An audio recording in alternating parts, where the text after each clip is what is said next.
Dear guests, welcome to our 9th seminar of series Historians and the War, Rethinking the Future, titled Occupation as a Daily Challenge, Life in Ukraine's Occupied Territories During Wars Past and Present. First, a small technical announcement.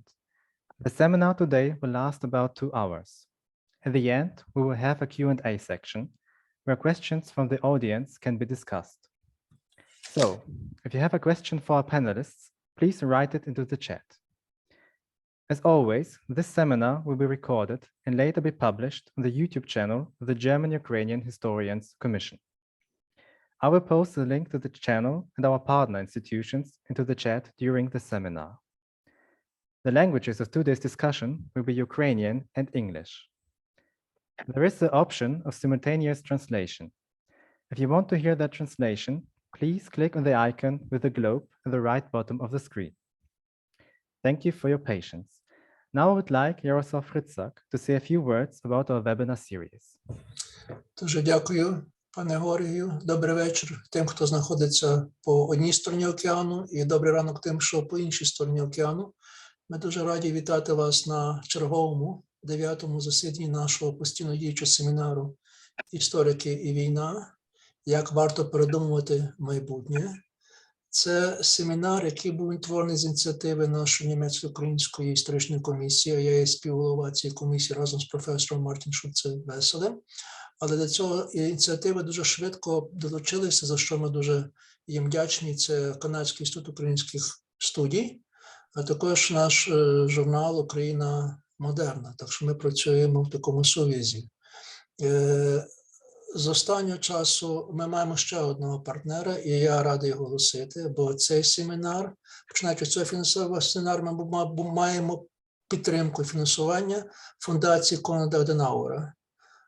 І це фундація, яка підтримує наш семінар. Також це також часткова підтримка ДААТ, відомої нам фундації. Як вже сказали, ми ці семінари регулярно поміщаємо на веб-сайті нашої німецько-української історичної комісії та журналу «Україна модерна». Прошу слідкувати і також захочу вас поширити серед ваших знайомих і колег. А зараз з великою приємністю передам слово Олександру Лисенку і коротко його представлю. Олександр Лисенко не потребує представляння в Україні серед спільноти істориків, але, можливо, не всі знають його поза Україною. Якщо сказати дуже коротко, Олександр Лисенко є провідний фахівець, дослідник історії Другої світової війни, автор багатьох публікацій, а також член нашої німецької історичної комісії. Отже, з великою приємністю я передаю слово до пана Олександра. Пане Олександре, прошу, слово ваше. Дякую, Ярославе. Шановні колеги, присутні, у нас сьогодні дуже цікава тема для дискусії. Водночас вона дуже складна і дуже багатовимірна. І ще один момент, який необхідно сказати, вона сьогодні набуває нового рейтингу з огляду на події російсько-української війни. І цей новий досвід теж потребує концентрованих інтелектуальних зусиль. Але без огляду у минуле ми не зможемо зрозуміти, з якими інструментами підійти до аналізу цієї окупації. Адже ще далеко не все сказано і про окупацію, про окупаційні режими, про феноменологію окупації періоду Другої світової війни. Тому сьогодні тут є фахівці, які будуть з різних сторін висвітлювати цю проблематику із перспективи минулого досвіду Другої світової війни, із ракурсів сьогоднішньої війни. І, на мій погляд, це співставлення може виявитись надзвичайно продуктивним і дати нам змогу підійти методологічно підготовленими для осмислення цих дуже складних подій, які ми сьогодні переживаємо. Отже, я хотів би представити учасників сьогоднішньої дискусії, сьогоднішнього семінару. Це професор Тетяна Тьонсмаєр, Вупертальський гірський університет, Німеччина, авторикиня багатьох книг, зокрема «Боротьба з голодом і нестачею. Повсякденне життя під окупацією в Європі». Ви можете ознайомитися зі статтями наших учасників Ілліна Грінченка і Тетяни Тьонсмаєр запропоновані перед цим семінаром. Далі я хотів би представити Андрія Домановського. Це спеціальний кореспондент інформаційного агентства «Армія Інформ» Міністерства оборони України, колишній доцент Харківського національного університету імені Каразіна, Україна. Наступний учасник Геленада Грінченко, професор Харківський національний університет імені Каразіна, зараз Вупертальський гірський університет, Німеччина. Очільник нашої асоціації усної історії України, спеціаліст з усної історії номер 1 в Україні, я б сказав би, людина, без якої методологічні аспекти цього напряму важко навіть уявити сьогодні. Авторикиня також багатьох книг, публікацій і надзвичайно активна людина у сенсі популяризації історичного знання, членкиня нашої комісії, який буде також сьогодні щось сказати. Я думаю, що сьогоднішня дискусія повинна не залишити всіх нас байдужими. Ми очікуємо від вас запитань у чатах і активної участі. Отже, починаючи цю дискусію, я хотів би насамперед сказати, що ми запропонуємо вам таку систему естафетного модерування, ланцюгової реакції, яку ми хочемо запропонувати з Геленадою. Я розпочинаю, а потім будемо продовжувати по черзі. Моє перше питання до пані Тетяни. Ви є авторкою багатьох книг, які я вже сказав, і ми збиралися приблизно рік тому, на початку 21-го. Скажіть, будь ласка, яким є запропонований вами ракурс дослідження окупації, та яким з цього ракурсу видається панєвропейський досвід окупації?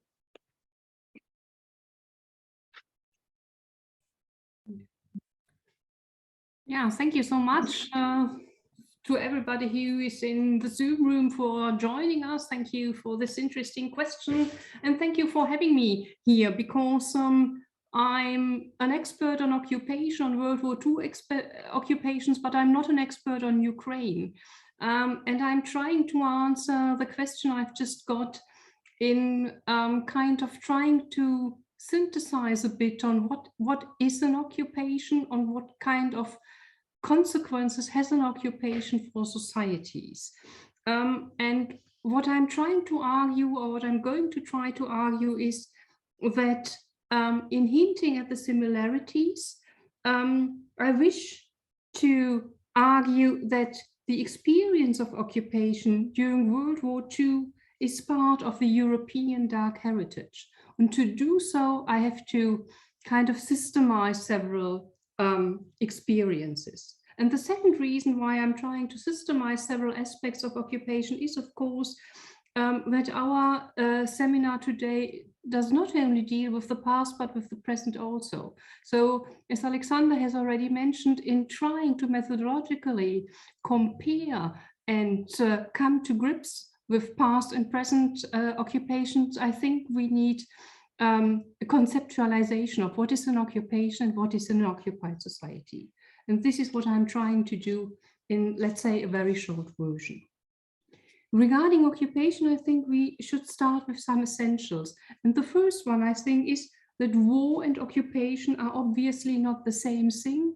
Rather, occupation can be a consequence of war, and often is. To put it differently, occupation is a form of foreign rule resulting from war. During World War II, occupation took different forms.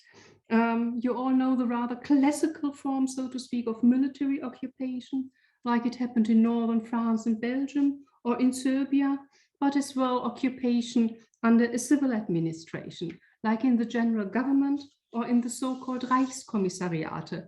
Of course, we all think about the Reichskommissariat of Ukraine, but there were Reichskommissariate in Norway or the Netherlands as well. There are further types of occupation, which I'm not going into the details here now, but I would like to stress that occupation can as well be a preliminary stage for annexations. A second point in line, on the part of the occupied, occupation was and is accompanied by disempowerment. During World War II, this disempowerment concerned about 230 million people living between northern Norway and the Greek Mediterranean islands, and between the Dutch and French Atlantic coasts and regions like Ukraine, the Baltic states, Belarus, and Russia, then territories deep in the Soviet Union.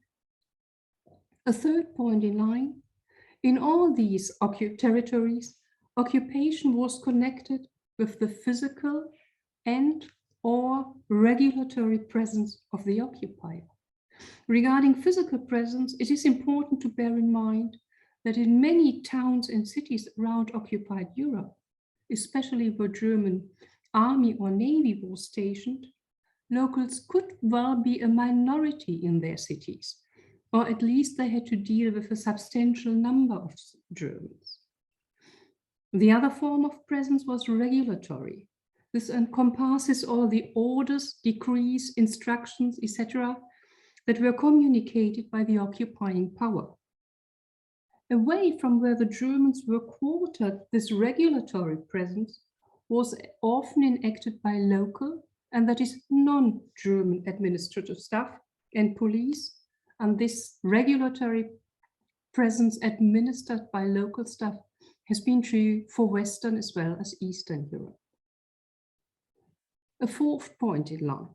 As a consequence, whether in Norway or Ukraine, whether in Belgium or Belarus, locals in one way or another had to deal with the German occupiers, especially regarding the German demands for delivery of goods and labor.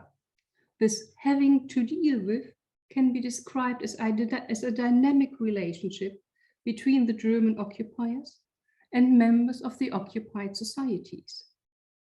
This relationship, of course, was highly asymmetrical in nature, since the instruments of power were concentrated in the hands of the various occupation authorities, and these, particularly in Eastern Europe, deployed them without constraint in order to achieve their goals.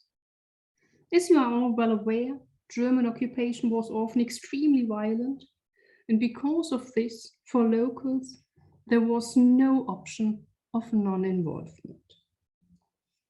The brutal and violent character of the German occupation is mirrored in the number of victims, and especially in the fact that in the countries of the former Soviet Union, Poland, Yugoslavia, Greece, France, the Netherlands, Belgium, Norway, Hungary, the deaths among the civilian population were higher than the number of military losses. This is why Tony Judd has pointed out in his seminal work Post-War, quote, "This was a war of occupation," end quote. And Judd argues that this war, the Second World War, was primarily a civilian experience. And this is in contrast to the UK or Germany, where military losses significantly outnumbered civilian ones. To put it in other words, UK and Germany were war societies, and here the main group of victims were mostly men from military background, whereas in occupied societies, the great number of losses were civil ones. Fifth, acknowledging that World War II was primarily a civilian experience has further implications. These will now be my focus, and I will do so by turning to the concept of occupied societies. I cannot go much into detail here. What I'm going to try to do is name some key characteristics of occupied societies of World War II. First point, A, writing the history of occupied society needs an awareness for gender and age composition of occupied societies. In contrast to societies in peace times, many occupied societies of World War II consisted to a substantially higher degree of women, children, and old people because men of certain birth cohorts were absent. They were drafted into the armies of their countries, fighting at the fronts, were in captivities, wounded, missing in action, or dead. and a large number was deported for labor-related reasons. B, as a consequence of this, and well, because not all those who were sent for work to the Reich remain, many families miss loved ones. To put it in other words, occupation caused family disruption.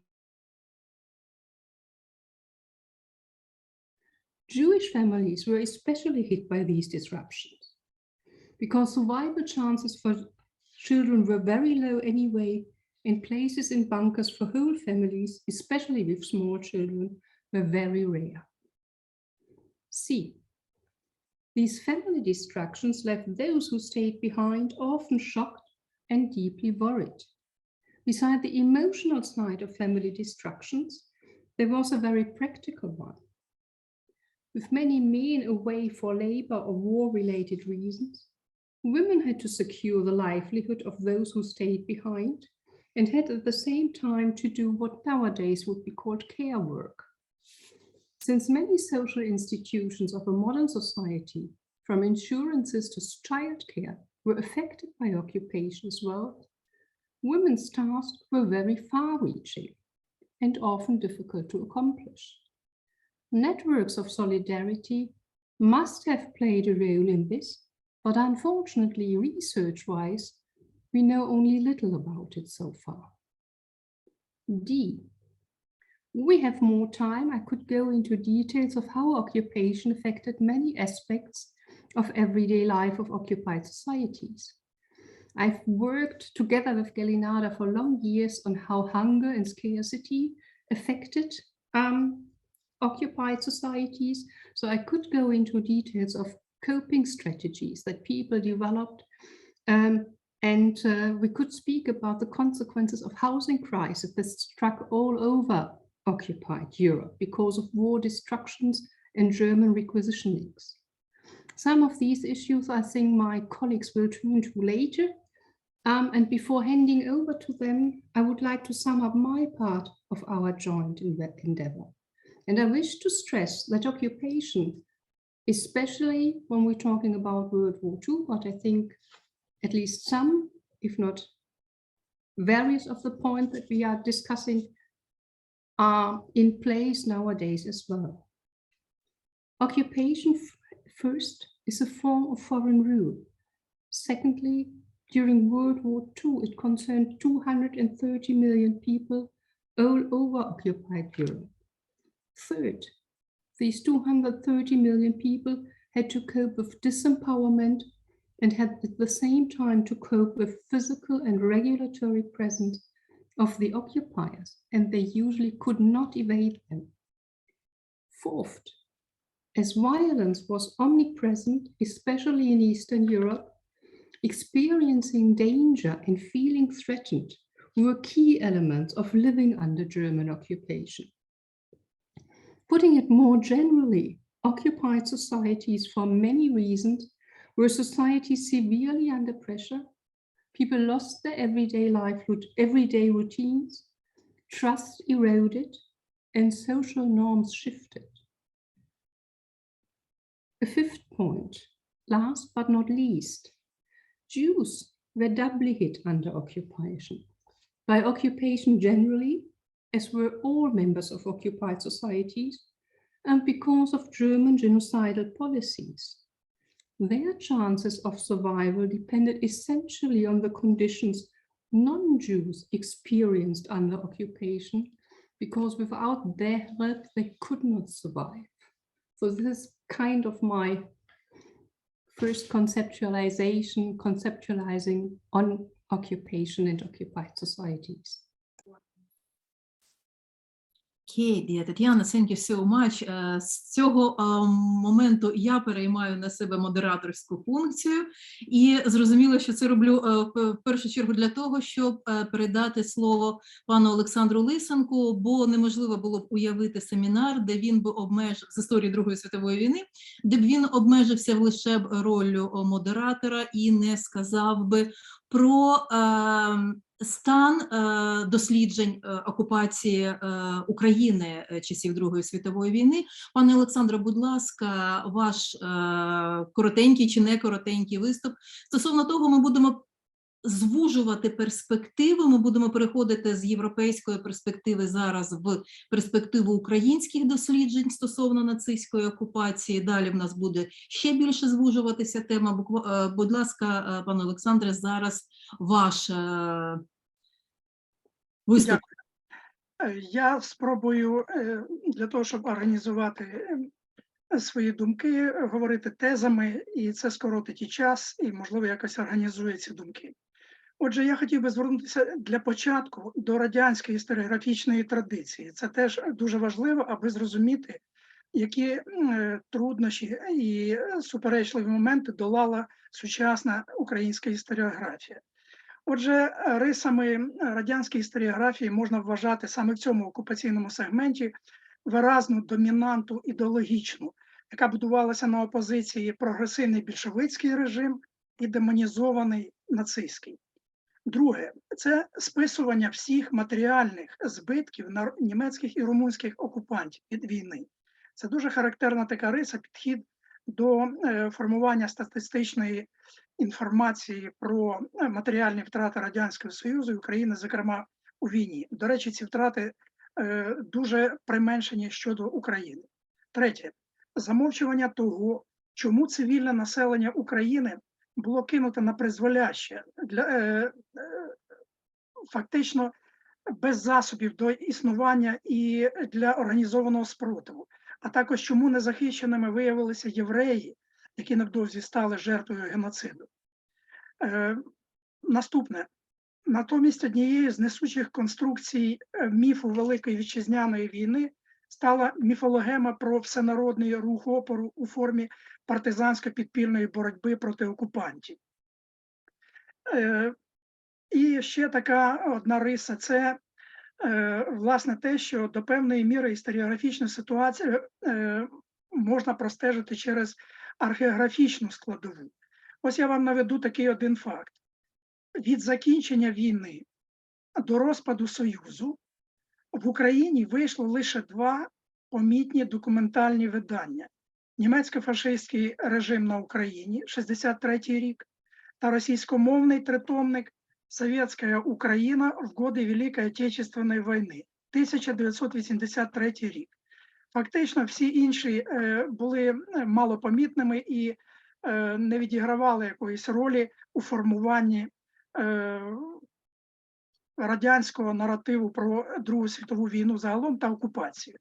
Загалом тема окупації стала таким собі відвідним каналом, що мав амортизувати, нівелювати всі недоліки радянської системи і помилки військово-політичного керівництва, які спричинили втягування у Другу світову війну 39-го і катастрофічні поразки Червоної армії 41-го і 42-го років. Власне, саме у такому вигляді ця версія війни кристалізувалася у сталінській концепції Великої Вітчизняної, що з невеликими змінами і пролонгована в офіційному історичному наративі та комеморативній політиці сучасної Російської Федерації. Що стосується сучасної історіографії в Україні, то вона характеризується такими іманентними властивостями. Перший етап історієписання Другої світової війни в 90-ті роки позначений прагненням подолати інерцію радянського ідеологізованого мислення, історіографічних схем і пошуком нових методологічних підходів до осмислення усього комплексу проблем.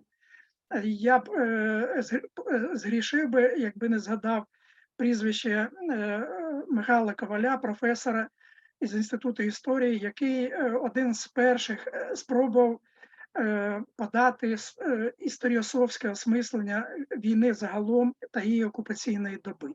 Не можна сказати, що там були якісь великі відкриття, але точки опори, через які ця візія формувалася, вони стали віддалятися від суто радянських.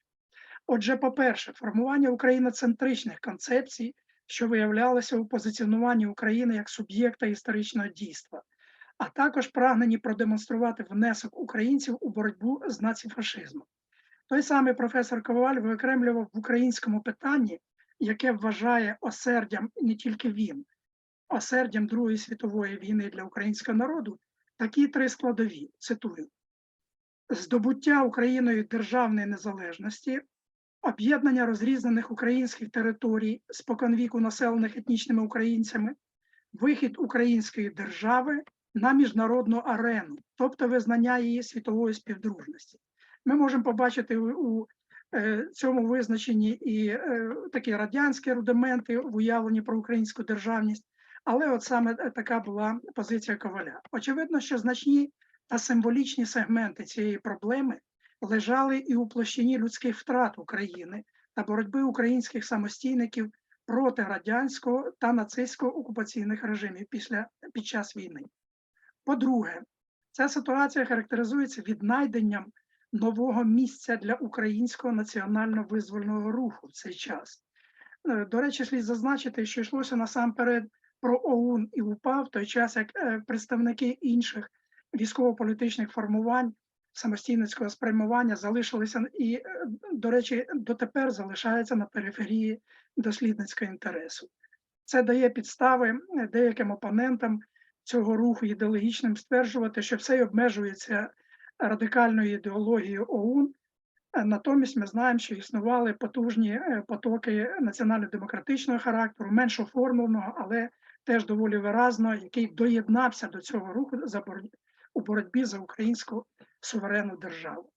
По-третє, гуманістичний поворот, що втілювався в унікальному виданні «Книга пам'яті України». Понад 260 томів, кожна область підготувала такий великий проєкт, а також реалізацію інших проєктів, стимульованих одноразовими виплатами примусовим робітникам з України федеральним урядом Німеччини, пошуково-наукових зусиллях, пов'язаних з долею військовополонених, які ініціювали саксонські меморіали.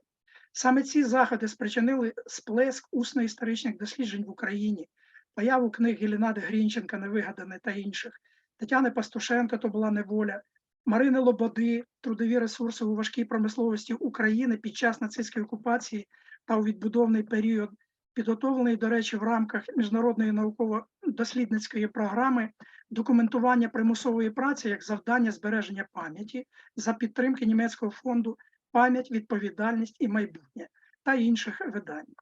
Студіювання окупаційної проблематики в цей період спрямовувалося на наукову реконструкцію окупаційних режимів у кожному адміністративно-територіальному утворенні України. Пані Тетяна Тянцмайер нагадувала теж цей момент.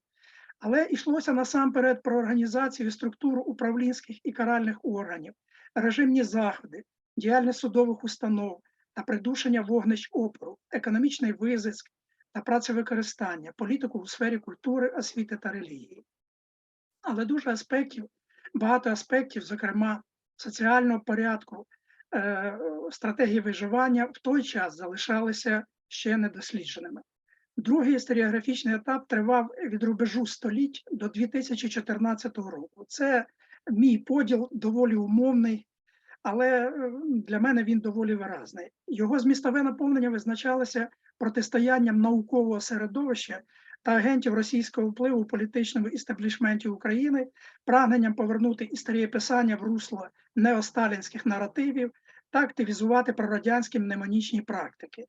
Демонструючи відчутну автономію, представники академічної науки зуміли сформувати історіографічний пласт, у якому слід відзначити такі колективні праці, як «Політичний терор і тероризм в Україні», двотомники, от якраз вони всі чомусь вийшли двотомниками, «Історія державної служби в Україні», «Історія українського селянства», «Економічна історія України», «Україна в Другій світовій війні», погляд з 21 століття, четвертий том політичної історії, шеститомної України, в яких окупаційна проблематика також знайшла своє спеціальне відображення. Третій етап триває дотепер, до певної міри символічним підсумком дослідницьких зусиль з початку 90-х років слугуватимуть енциклопедії історії України та проєкт «Друга світова війна. Україна. Енциклопедія», у якій задіяні десятки українських і зарубіжних істориків і широко представлена окупаційна тематика. Цей проєкт зараз готується і ми запрошуємо до участі в ньому. Водночас варті уваги специфічні тенденції в осмисленні окупаційної доби на українських теренах. По-перше, вчені зосередилися на вивченні сприйняття окупаційної політики місцевим цивільним населенням та різними стратегіями і моделями поведінки. По-друге, хоча ще не набуло системного характеру, але розпочато дослідження ефективності, результативності заходів окупаційної адміністрації у всіх сферах життя: ідеологічні, економічні, соціокультурні, етноконфесійні та інші. По-третє, в Україні зроблено помітний крок у напрямі системного осмислення Голокосту. По-четверте, Оленою Стяжкіною запропонована інтерпретація усього періоду Другої світової війни як шерегу окупаційних режимів – радянського, нацистського, румунського, що змінювали один одного на українських теренах. Дослідниця пішла далі інших на шляху переозначення життєвих стратегій та ролей представників різних прошарків підокупаційного соціуму і тих, хто крізь призму радянської Феміди трактувався як колаборант. Віднедавна у нас з'явився новий російський вимір окупації, зовсім незвичний і багато в чому несподіваний для 21 століття. Ми щойно на порозі його вивчення, що безсумнівно потребує спеціальної оптики і інструментарію. Отже, українські історики далекі від цілковитого просвітлення якимись універсальними методиками, парадигмами. Вони перебувають у динамічному пошуку. На цьому шляху трапляються нові повороти, неочікувані ракурси, окремі нові штрихи і невеликі осяяння, завдяки яким ми все глибше проникаємо і починаємо розуміти складну і суперечливу феноменологію окупації. Я хотів би зараз звернутися до Гелінади Грінченко і продовжити розмову вже трохи в іншому ключі. Я знаю, що ви зараз готуєте нову працю з усної історії. Вона присвячена нацистській окупації Харкова. Так? Що змінилося для вас у вашій дослідницькій роботі, у ваших підходах до інтерпретації цього великого матеріалу, який здобутий у польових дослідженнях після початку російської агресії повномасштабної проти України? Будь ласка.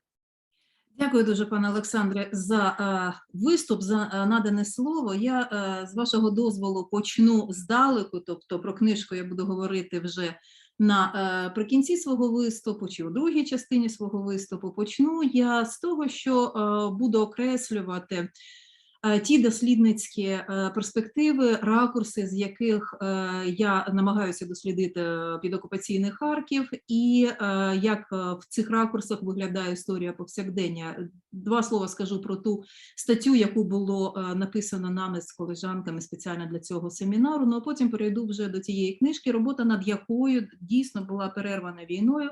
Тут виникають абсолютно нові паралелі, нові можливості, але все по порядку. Отже, продовжуючи те, про що вже говорила пані Тетяна і пан Олександр, окупація заторкує суспільство на його базових фундаментальних рівнях. І вся складність повсякденного буття, яке я тут хотіла підкреслити, в жодному разі не дорівнює лише побутовим умовам існування, воно і переінакшується під нові реалії, які охоплюють як матеріальні, так і нематеріальні складові повсякдення. Тут у мене в центрі фокусу буде знаходитися цієї доповіді саме повсякдення. Тобто все те, що предметно оточує людину, соціальне буття цієї людини мається на увазі, контакти, мережі, взаємодії, зв'язки та її ментальність, культурні та інші цінності та настанови. Все це взаємопов'язані елементи. І серед цих елементів для мене, як для дослідниці, головним об'єктом вивчення є саме соціальне і ментальне, яке реалізується у певних поведінкових практиках і у нашому конкретному випадку, у випадку мого дослідження підокупаційного Харкова, у практиках перебування під окупацією і проживання цієї окупації, і далі вже пригадування про цю окупацію. Отже, якщо дивитися на окупацію під таким кутом зору, тобто з перспективи змін повсякденних практик, то основне дослідницьке питання може бути сформульованим так, тобто я його так формулюю, яким чином та за допомогою яких ресурсів людина адаптується до нав'язаної реальності, яка з часом стає тією новою нормальною, про яку ми вже сьогодні говорили. Розшифрую, що я тут маю на увазі. Питання, яким чином, тут стосується практичної діяльності людини, яка може аналізуватися, мається на увазі діяльність, в категоріях доцільності, ефективності, результативності, очікуваності чи несподіваності і так далі, тому що окупація дійсно завдає такі рамки, де поведінкові стратегії, вони можуть бути і для самої людини неочікуваними, що вже говорити про тих, хто потім буде ці реакції досліджувати. Далі, ресурсами тут виступають головним чином нові соціальні зв'язки і мережі, сформовані в умовах цієї нової реальності. Нова ж реальність, у свою чергу, ідентифікуватиметься тими новими регуляторами, які привносять з собою окупаційна влада. А саме законами, наказами, актами, розпорядженнями, які завдавали нову рамку повсякденного буття. І які, як вже говорилося, дуже часто криміналізували звичні форми існування, тобто окупація – це дуже часто і криміналізація того, що відбувалося раніше, як був заведений лад, як він працював, суспільний лад до того, як почався окупаційний режим. Ось, напевно, кількість цих і подібних питань ми звертаємо увагу в своїй статті «Життя під окупацією часів Другої світової війни». Посилання на цю статтю, будь ласка, ви знаходите зараз у чаті, яка написана спеціально для цього семінару англійською мовою і доступна на порталі нашої комісії. Усі три авторки, які працювали над цією статтею, глибоко занурені зараз в написання своїх власних робіт з історії окупації. Пересказувати зміст статті я, звісно, не буду, ми писали її для того, щоб її можна було прочитати, але закцентую зараз увагу на логіці побудови цієї статті. Її перший розділ присвячено оцієї європейській перспективі окупації та тим параметрам її дослідження, про які сьогодні говорила і які розробляє пані професорка Тетяна Кьонсмайер.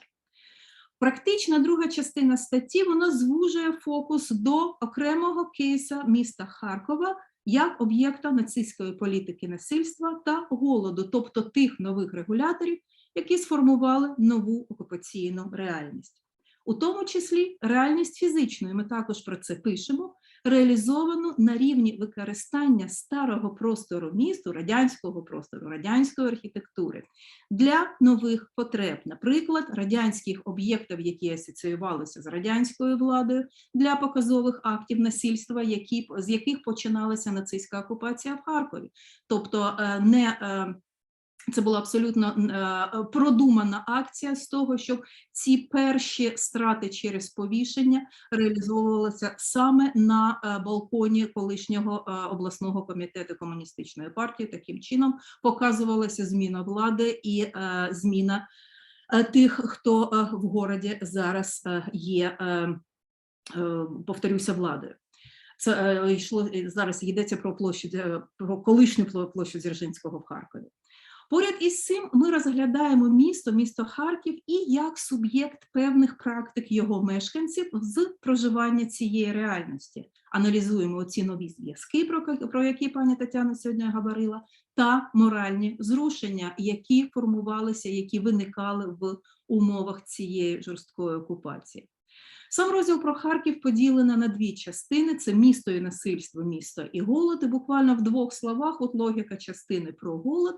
На окупованих територіях нацисти проводили сплановану політику голоду, яка реалізовувалася як низкою власних наказів, так і використанням наслідків радянської евакуації, яка залишила велике промислове місто з зруйнованою інфраструктурою та відсутністю запасів продовольства. І поряд із розподілом їжі за абсолютно расистськими категоріями та повною байдужістю щодо постачання населення, окупанти, ще раз наголошую на цьому, свідомо криміналізували способи виживання в умовах голоду.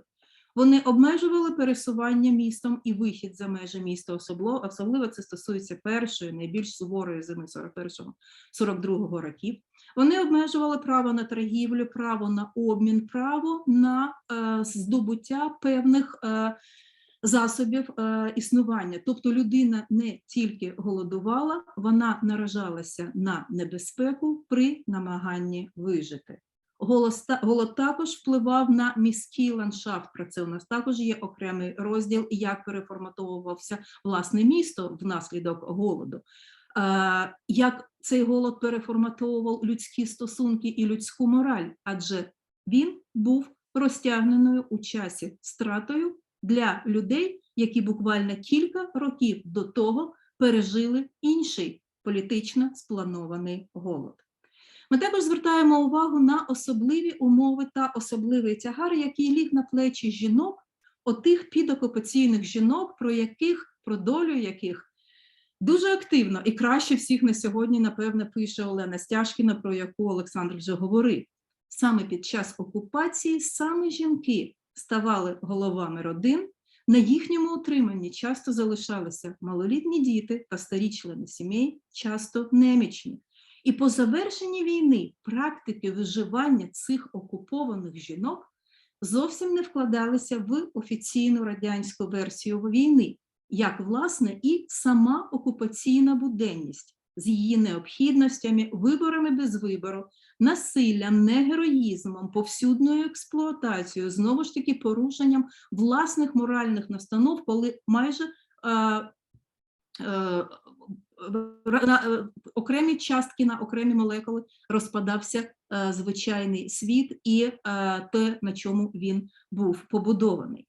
Про жінок і про окупацію можна почитати в нашому збірнику «Жінки Центральної та Східної Європи Другої світової війни». Георгію, будь ласка, якщо ви поставите цей лінк у чат, цього буде достатньо. Там є розділ, присвячений жінкам в окупації. Я б тут з цього приводу хотіла б на що звернути ще увагу. Будь-яка окупація ґрунтується на експлуатації матеріальних і людських ресурсів, але також дуже значною мірою образів, і у першу чергу жіночих. Причому під час війни образ окупованої жінки експлуатувався двома сторонами, які були втягнуті в Другу світову війну, в тому ракурсі, в якому ми дивимося, тобто нацистською і радянською пропагандою. Я зараз дуже коротенько покажу вам, спробую розкрити екран і навести приклад кількох плакатів. Ви зараз бачите, кивніть мене, ті, хто бачить. Так, є плакати? Дуже добре. Це дуже-дуже маленька кількість прикладів того, як радянською пропагандою була зображена радянська жінка, яка потерпає від насильства, і образ якої був використаний задля підняття морального духу тих вояків, які знаходилися на фронті, і яких оці плакати мали спрямовувати на визволення не тільки рідних міст, рідних територій, але й тих жінок, які залишилися в окупації, чи які з цією окупацією перевозяться до Німеччини на примусові роботи. Зверніть увагу, наскільки тут гіперболізовані ці жіночі образи, як вони підкреслено еротизовані. Наслідки от такої пропаганди, в мене є окремі статті, якщо при бажанні їх можна знайти, в яких я дуже детально аналізую те, наскільки неочікуваний для пропаганди вплив і наслідки мало використання саме таких жіночих образів підокупаційних жінок. Наскільки ті вояки, які визволяли потім жінок з нацистської неволі, з німецького не полону, а перебування на примусових роботах, наскільки вони сприймалися от в таких категоріях саме жінок, над якими вже була здійснена певна наруга, тобто які вже підпали під насильство. Тобто це вже жінки, які певною мірою втратили те, що в радянській пропаганді встановила серцевину жіночості, тобто вони вже втратили ту честь, вони вже втратили те все, що їх в радянському дискурсі становило осердя їхньої жіночої долі і жіночої честі. Так само працювала і нацистська пропаганда, яка так само використовувала образ жінок, яких було вивезено з-під окупації задля того, щоб агітувати у даному випадку стосовно вивозу на примусові роботи, що на примусових роботах добре, що дівчина чи жінка, яка туди потрапить, вона буде знаходитися чи в родині, чи на цьому плакаті дуже добре видно, вона може працювати в пральні, вона може працювати на заводі, будь-де, але їй добре, і вона тут також підкреслена жіноча, ось вона така, яка б вона б мала бути задля того, щоб зберегти і далі якось передавати те, що складає людський род і так далі.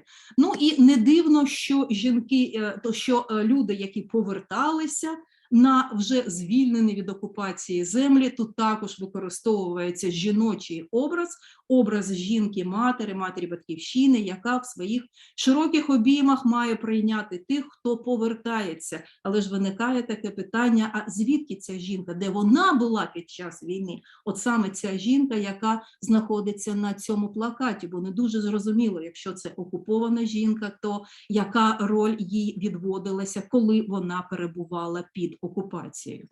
Це, власне, все, що стосується ось цього моменту. Я повертаюся до того, щоб ви бачили моє обличчя на екрані, і буду продовжувати ще одна коротка теза щодо порівнянності подібних дій двох режимів, що протистояли один одному під час війни на тих територіях, на яких ми зараз говоримо, на території України.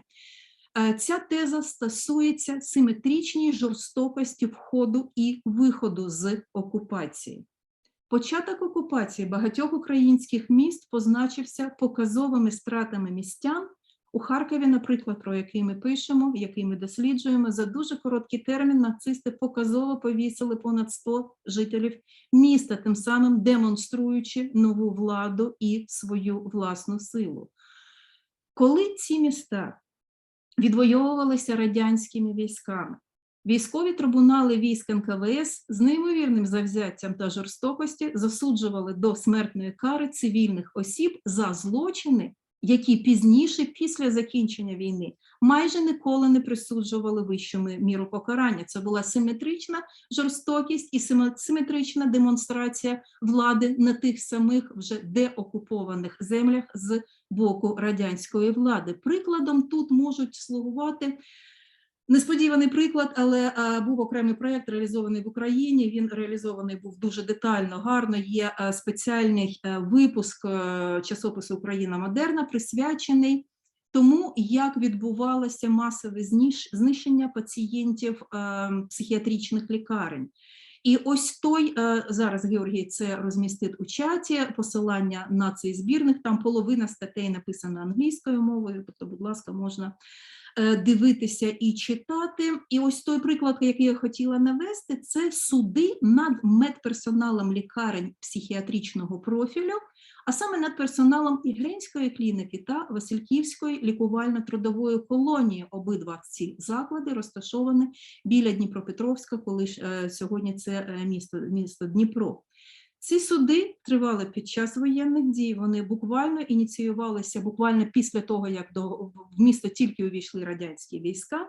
Ці суди були відкритими, вони демонстрували на відкритих засіданнях те, як радянська влада встановлює і карає за здійснений злочин.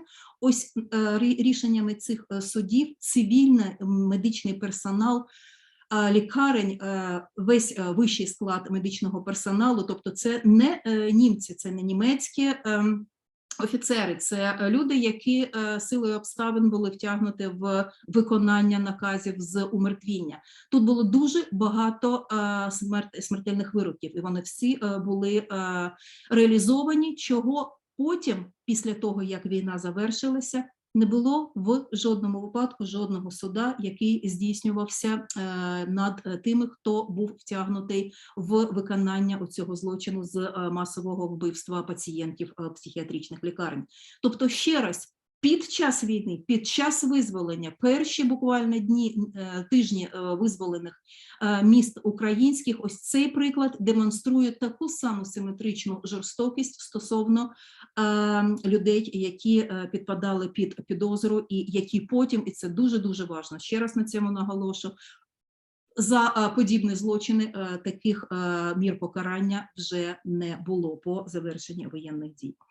І нарешті про питання про мою книжку і роботу, перервану війною.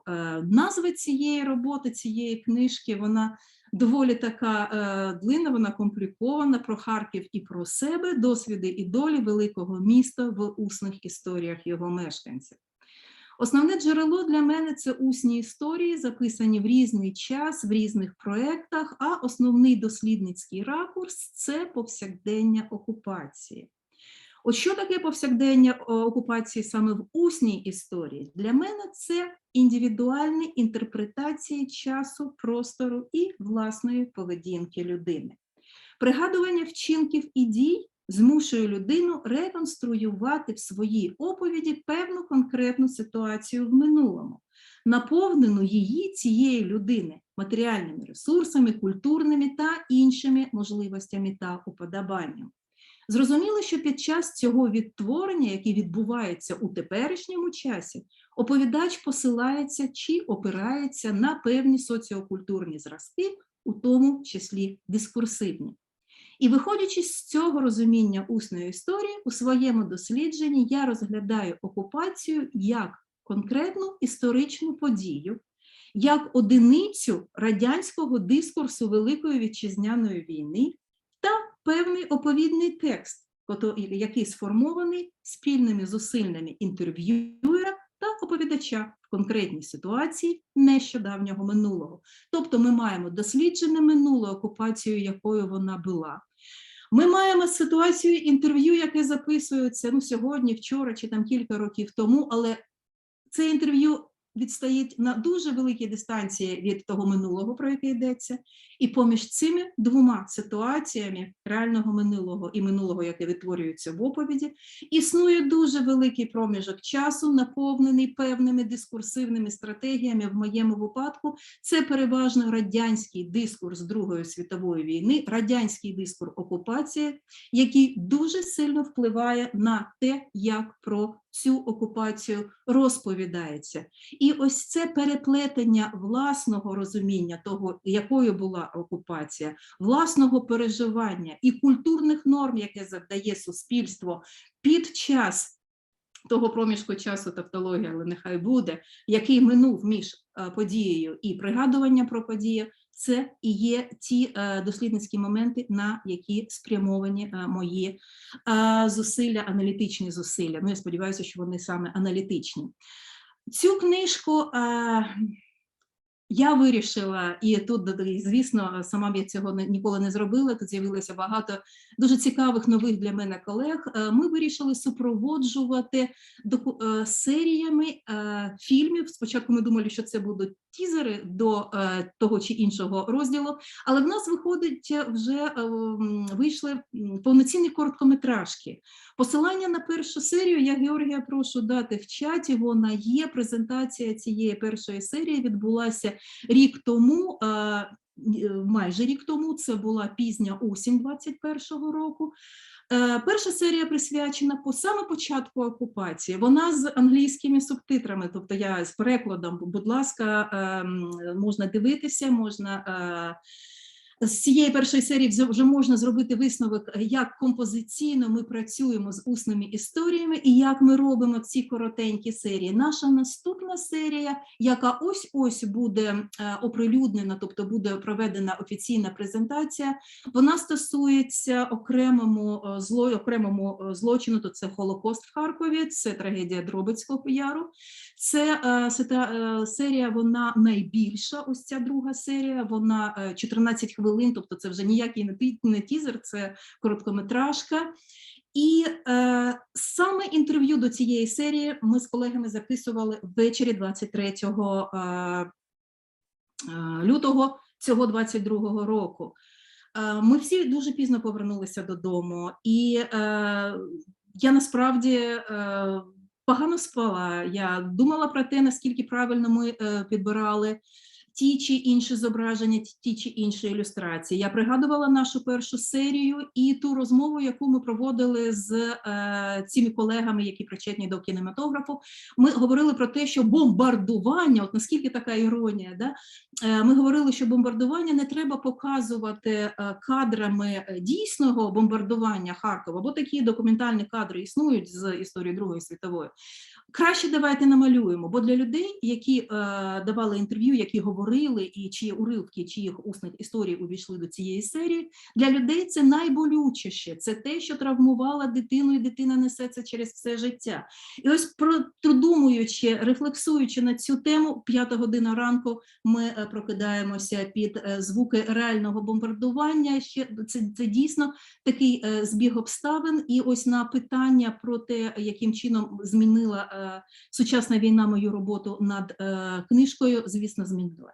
Змінила саме з ракурсу оцієї власної втягненості в те, про що ти до цього, писав майже 20 років. Я 20 років присвятила усній історії і тому, як її робити, як її описувати, і як говорити від особи тієї, яка пережила Другу світову війну, яка пережила окупацію, яка була, наприклад, евакуйована, чи залишилася в Харкові і переживала цю окупацію зсередини. І ось це нашарування іншого досвіду і власного досвіду, воно зруйнувало дуже багато речей, з якими я до цього методологічно, мені здавалося, вже так подружилася, в мене була, як мені здавалося, струнка методологія праці з усними історіями, але зараз ця методологія абсолютно вона, не те, щоб зруйнована, але вона переформатована, про це, звісно, можна поговорити окремо. Я би зараз хотіла б, напевно, свій виступ завершити і зробити останній акцент на тому, що та війна, в якій ми зараз опинилися, вона дійсно дуже різна для всіх нас. Вона дуже по-різному впливає на кожного. І знову ж таки, це не іронія, це не збіг, я навіть не знаю, яке слово тут правильно підібрати.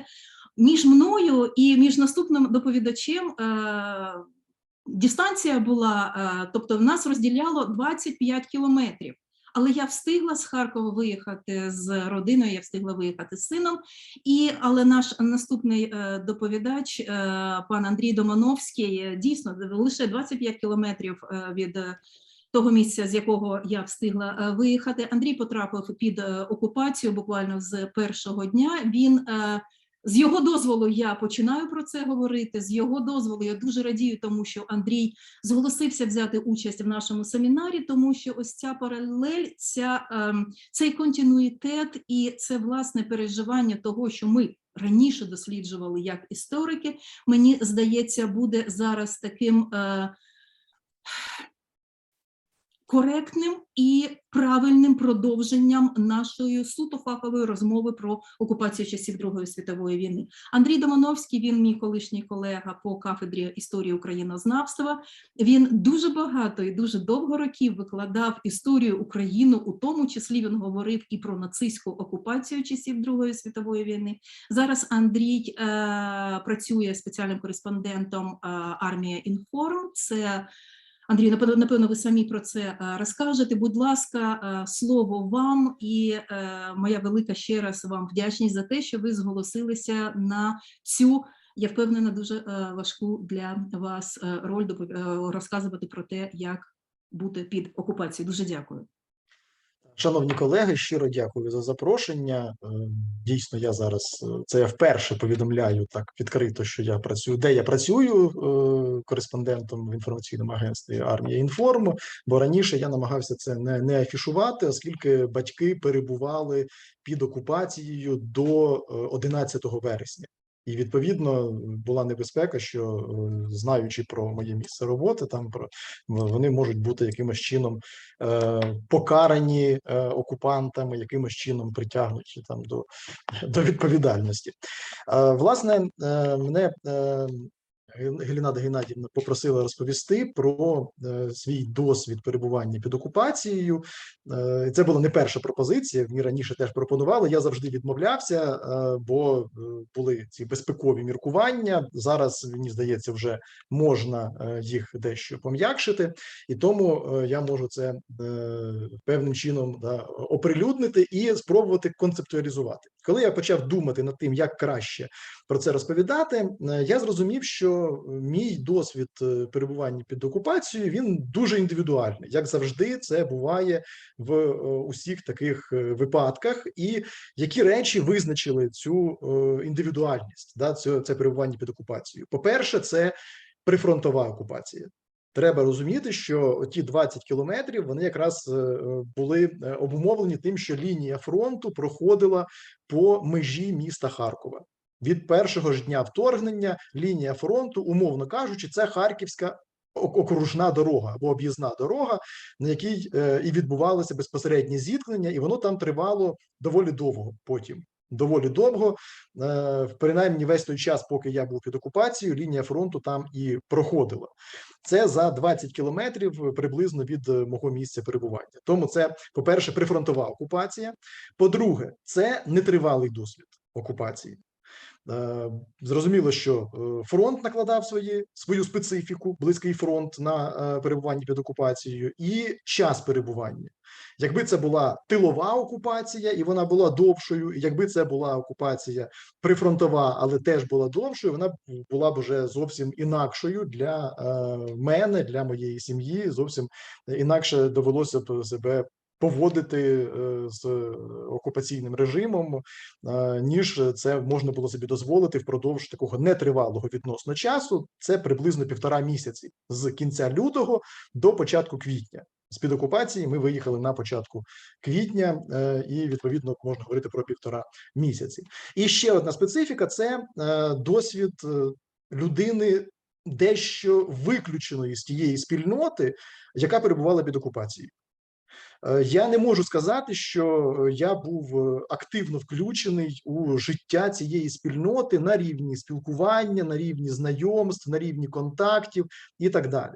Тобто багато хто знав мене, але це було знання таке заочне значною мірою, тобто через соцмережі якісь, але не в реальності. У мене не було налагоджених зв'язків, які мені б допомогли, або навпаки, які б мені могли зашкодити під час перебування під окупацією. Моя дружина мала набагато більше зв'язків, хоча вона не місцева, а я місцевий, ніж я. І, власне, ці три моменти – нетривалість, прифронтова зона і певна відстороненість від місцевої спільноти – вони мені дозволили робити те, що я робив, поводити себе так, як я це робив.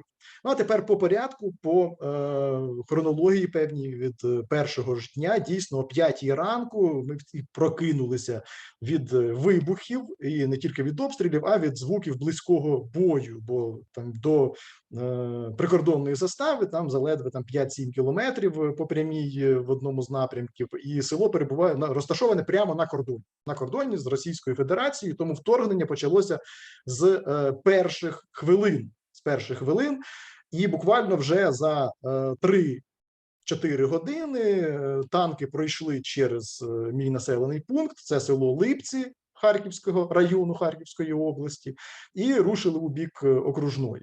Тобто ми були ізольовані та відрізані від міста уже буквально через 3-4 години після початку широкомасштабного вторгнення.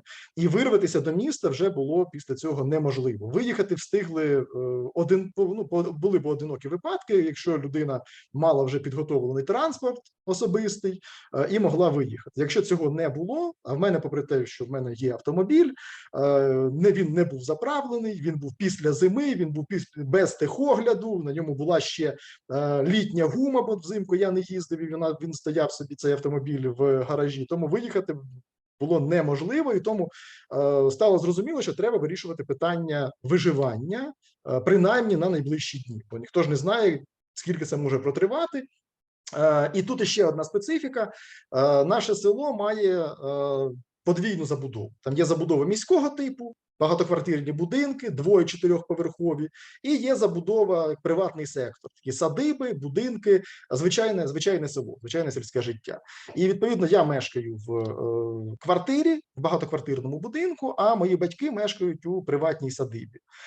З перших же, власне, годин я зрозумів, це очевидні речі, що потрібно подбати про що? Про безпеку, да, про їжу, про певний прихисток, і це можна зробити набагато легше. Взагалі, це специфіка виживання, виживати набагато легше в селі.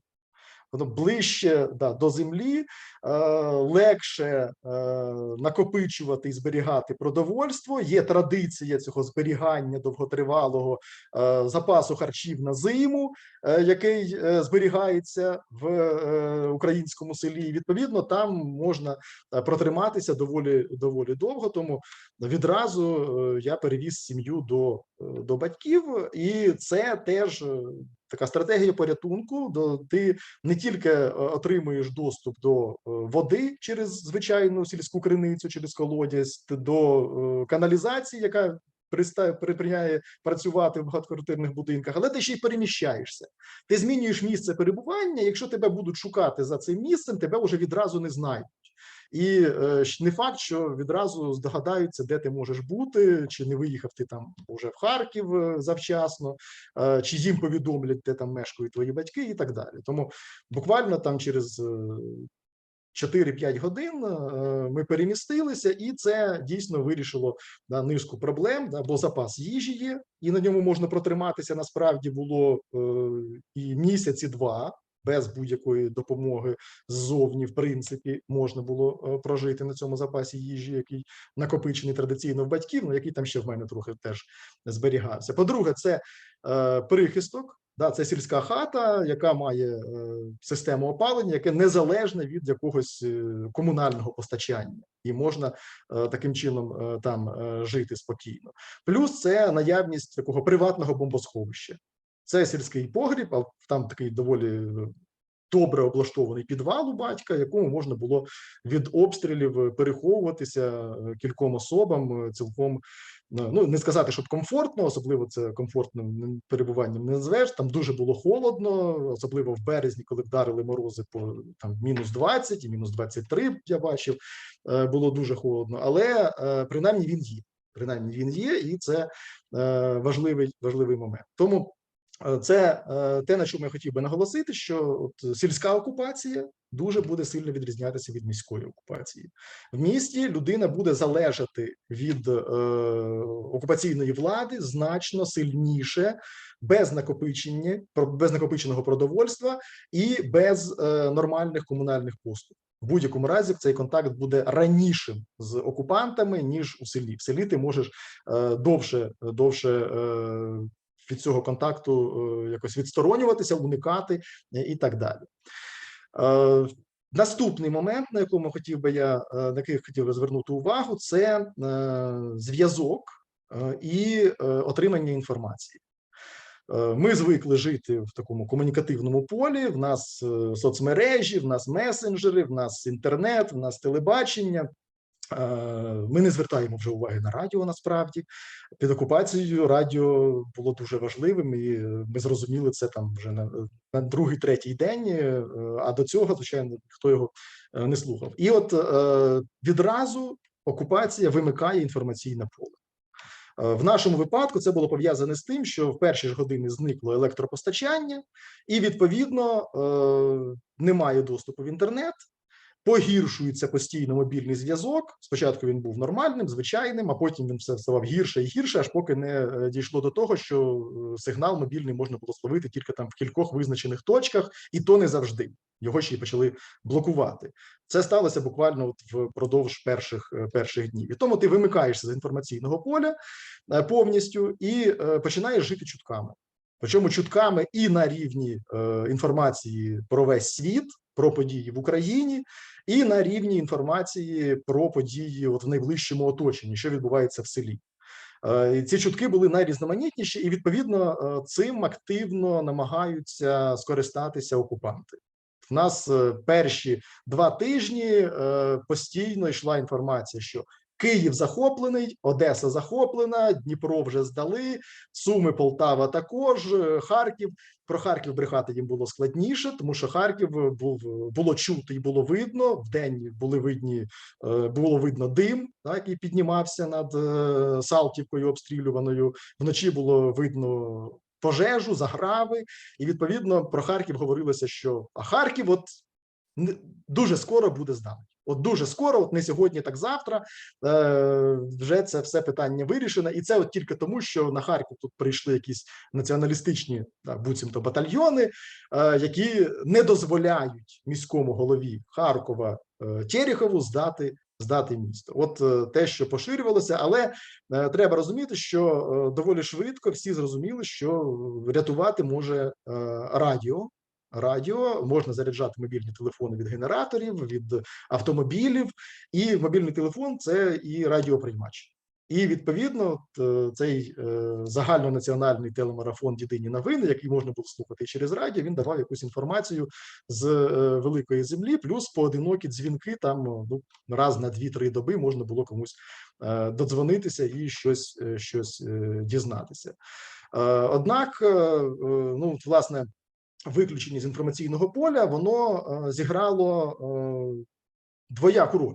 З одного боку, ми не знали, що відбувається в світі, а з другого боку, і пропаганда російська, вона не могла поширюватися жодним чином. Аж поки вони не почали переносити газети. В мене десь навіть я привіз одну з них, там називалася «Харків сьогодні», здається, і в ній було викладено таку загальну пропагандистську концепцію російських окупантів, що вони собі думають, навіщо відбулося це широкомасштабне вторгнення, і як вони це все пояснюють місцевим мешканцям.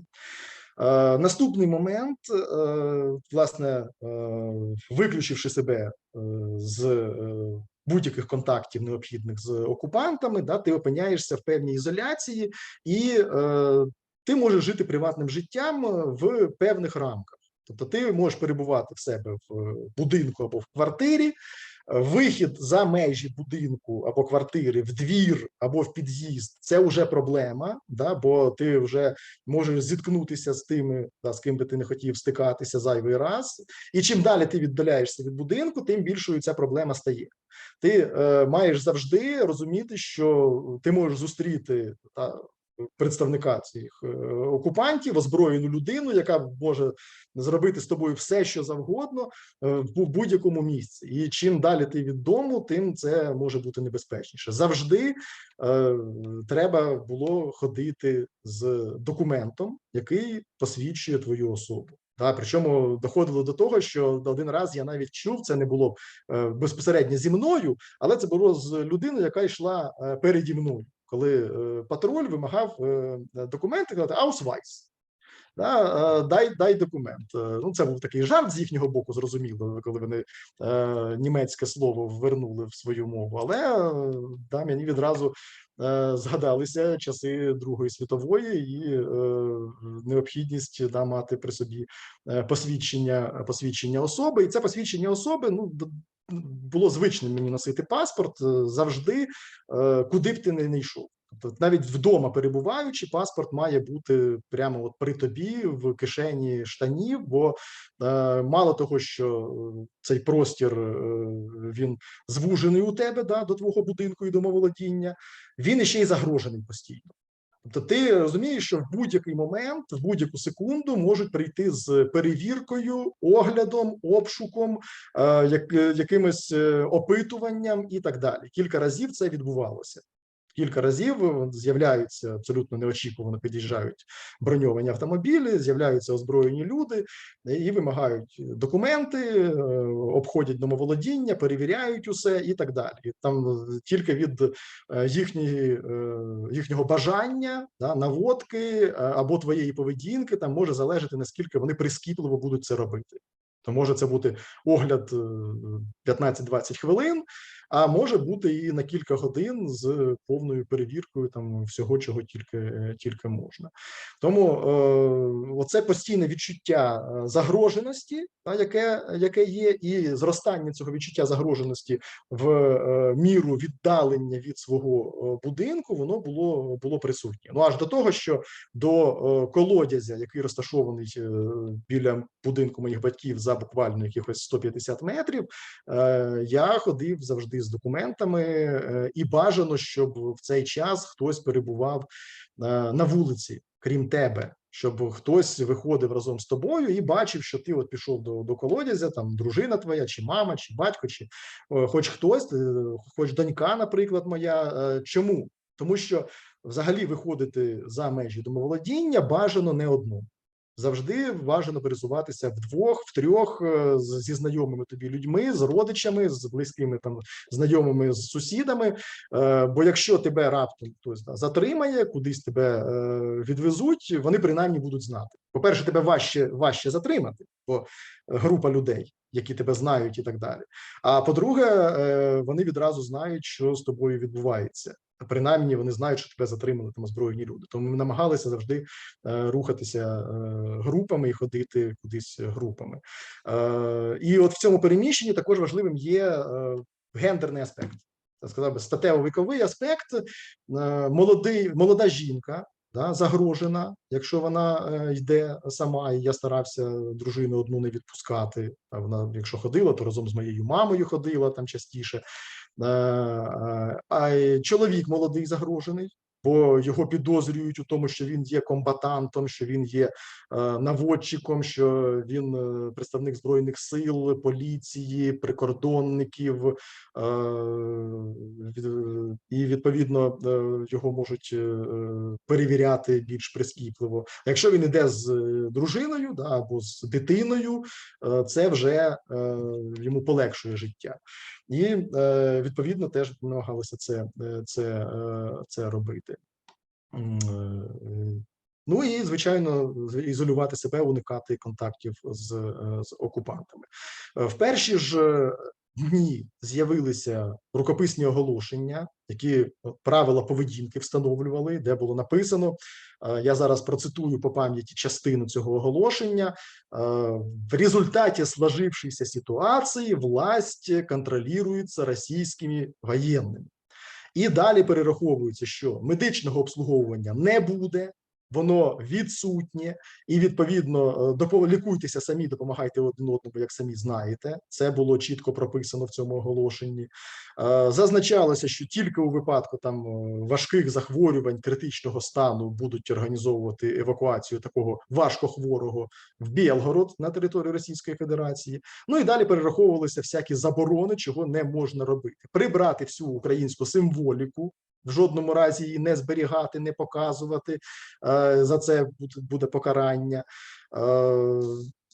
Заборонялося мародерство, було написано, що там за мародерство розстріл, що, правда, не завадило в першу ж ніч після початку вторгнення, от з 24 на 25, відповідно, розграбувати практично всі магазини, бензозаправку, яка була в селі, і таке інше. І, судячи з усього, це зробили почасти і окупанти, почасти і місцеві мешканці. Наскільки мені це вже відомо, це вже відомо постфактум. Тоді було зрозуміло, що коли через кілька днів я це побачив, що воно просто розграбоване, споплюжене, дещо подекуди спалене і так далі. Ну і далі там в цьому оголошенні теж там перераховувалося, що невдовзі там будуть налагоджене електропостачання, чого не зробили, звичайно, окупанти і до моменту деокупації, і навіть зараз роботи по електрифікації, повторній поновленню електропостачання, вони тривають. Ну, от, власне, це було джерелом інформації, ці рукописні оголошення, вони з'явилися на дверях багатоквартирних будинків, в приватному секторі я їх не бачив, не зауважував, але чутки почали поширюватися. І поширилися чутки, що обов'язковим є носіння білої пов'язки на руці. Якщо ти кудись виходиш, то обов'язково на одязі має бути ось цей білий бант чи біла пов'язка нарукавна, і це поширилося миттю. Всі ходили цивільні з цими пов'язками, щоб демонструвати, що вони цивільні. Я так розумію, це була жорстка вимога. Хоча в оголошенні, яке було рукописним, там зазначалася червона пов'язка. І була така плутанина незрозуміла. Так? Чи біла, чи червона. Були люди, які ходили одразу з двома пов'язками, із білою, і з червоною на різних руках. На автомобілі чіпляли ці пов'язки також для руху по вулицях і таке інше. Ще один момент, на який би я звернув увагу, і він обумовлений близькістю фронту і, знову ж таки, нетривалим перебуванням, це відсутність налагодженої цивільної адміністрації.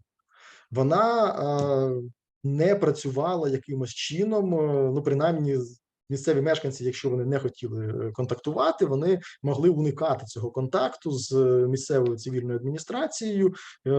Окупанти не приділяли їй належної уваги. Місцеве населення їх не цікавило.